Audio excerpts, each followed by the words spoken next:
मैं पिछले 10 वर्षों से वसई तालुका में गौवंश तस्करी रोकने के लिए काम कर रहा हूँ। अब तक मैंने 100 से अधिक एफआईआर रजिस्टर्ड किए हैं वसई तालुका में। उस समय एपीआई रणजीत सिंह परदेसी थाने मंदिर की सीट पर बैठे हुए थे। जाके मैंने उनको जैसे सूचना दी तो वो मेरे पर भड़क गया एग्रेसिव तरीके से। उन्होंने इस तरह से बात किया जैसे मैं उनसे भीख मांग रहा हूँ करके। मैंने उनसे बार बार रिक्वेस्ट की कि सर एक गाड़ी आने वाली है गौमांस की, वो पकड़ने में मेरी मदद कीजिए। मुझे पुलिस स्टेशन से बाहर उन्होंने हकाल दिया, बोला जा तेरी कोई मदद नहीं करेंगे। और वो बार बार फोकस कर रहे थे कि इन्फॉर्मर कौन है, इन्फॉर्मर करने करके। उनका इन्फॉर्मर के पीछे का मोटिव जो है मुझे समझ में नहीं आ रहा कि उनको इन्फॉर्मर जानने में इतनी रुचि क्यों थी। अक्सर मैंने देखा है जो अधिकारी रहते हैं वो इन्फॉर्मर के बारे में नहीं पूछते, काम के बारे में पूछते हैं। मुझे तो ऐसा लग रहा है कि इनसे इनकी जो मिली भगत है कहीं ना कहीं जो गौमांस तस्करी करते हैं उनके साथ में थी मिली भगत, इसीलिए वो इन्फॉर्मर का नाम पूछ रहे बार बार। 5 बजे फाइनली वो गाड़ी को पकड़ी सेसर नाके पे, जिसमें पीछे से पूरा टमाटर भरा हुआ था।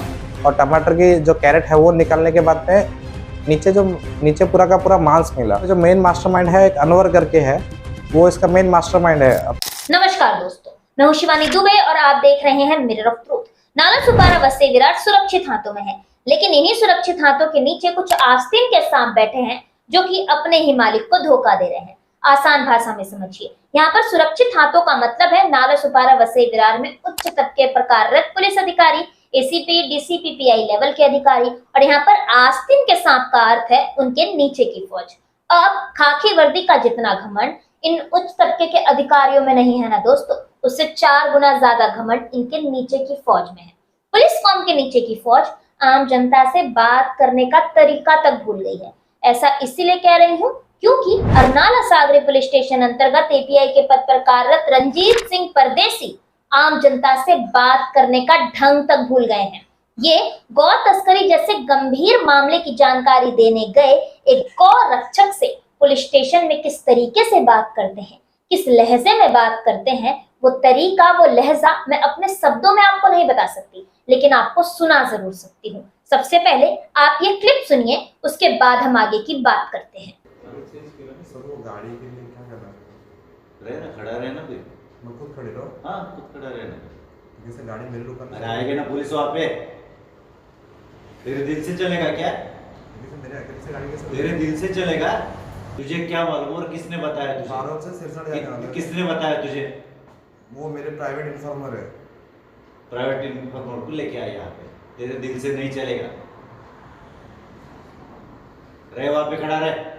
सर वो प्राइवेट इन्फॉर्मर है, उसका कैसे? अरे तेरी प्राइवेट पुलिस है क्या तेरी? पुलिस तेरी प्राइवेट है क्या? मैं नहीं बोलूँगा। तेरी प्राइवेट पुलिस है क्या? नहीं नहीं नहीं ना? नहीं। फिर तू कैसे बोल सकता है ऐसा? सर कंफर्म है इन्फॉर्मेशन, इसलिए तू तेरी पुलिस तेरी प्राइवेट है क्या? नहीं। फिर इसका मतलब तू बोल रहा है कि पुलिस तेरी घर के रखे वाली है?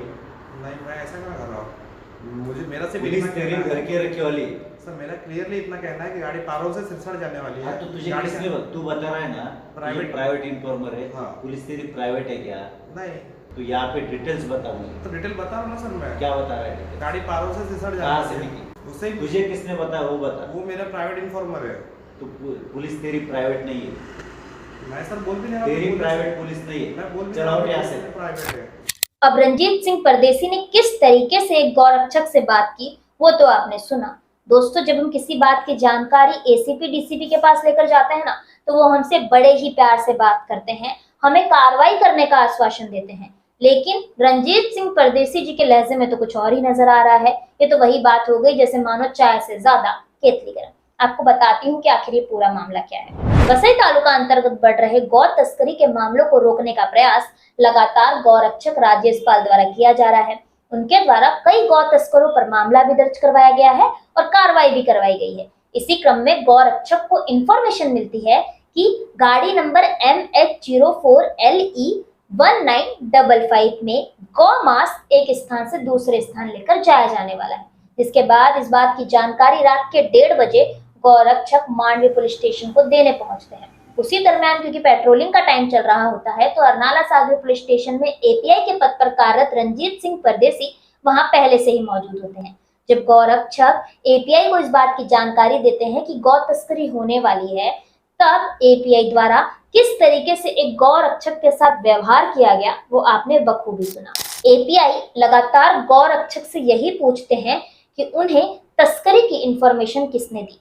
जब गौरक्षक ये बताते हैं कि उन्हें इंफॉर्मेशन उनके किसी प्राइवेट इन्फॉर्मर ने दी है, तब रंजीत सिंह परदेसी लगातार यही पूछने लगते हैं कि आखिर वह प्राइवेट इन्फॉर्मर और वह सूत्र कौन है। अब एपीआई का ध्यान इस तरफ नहीं होता है कि गौ तस्करी होने वाली है, उनका ध्यान इस तरफ होता है कि आखिर वो सूत्र कौन है जिसने गौ तस्करी होने वाली है इस बात की इंफॉर्मेशन गौरक्षक को दी है। अब दोस्तों, एपीआई क्यों उस सूत्र के पीछे पड़े थे, क्यों उस प्राइवेट इन्फॉर्मर का नाम जानना चाहते थे, वह आप खुद समझदार हैं, आप खुद ही समझ लीजिए। गौरक्षक के बार बार कहने के बाद भी एपीआई कार्रवाई की बजाय सिर्फ और सिर्फ पंचायत करते सुनाई पड़े। मेरा रंजीत सिंह परदेसी जी आपसे यही सवाल है कि आप क्या परदेश से आए हैं जो आपको नहीं पता कि महाराष्ट्र में गौ तस्करी कानूनन अपराध है और इसकी जानकारी मिलने पर सिर्फ और सिर्फ जांच और कार्रवाई की गुंजाइश होती है, दुनिया भर के बतौलेबाजी की नहीं। और क्या कहा था आपने कि पुलिस आपकी प्राइवेट है क्या?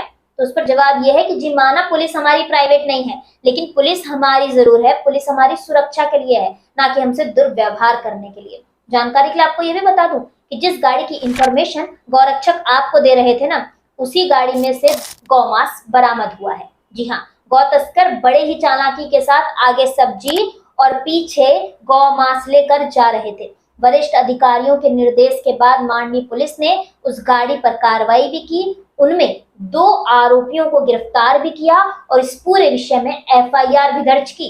एपीआई खाकी वर्दी के घमंड में इतना चूर हो गए हैं कि वह आम नागरिक की इज्जत करना तक भूल गए हैं।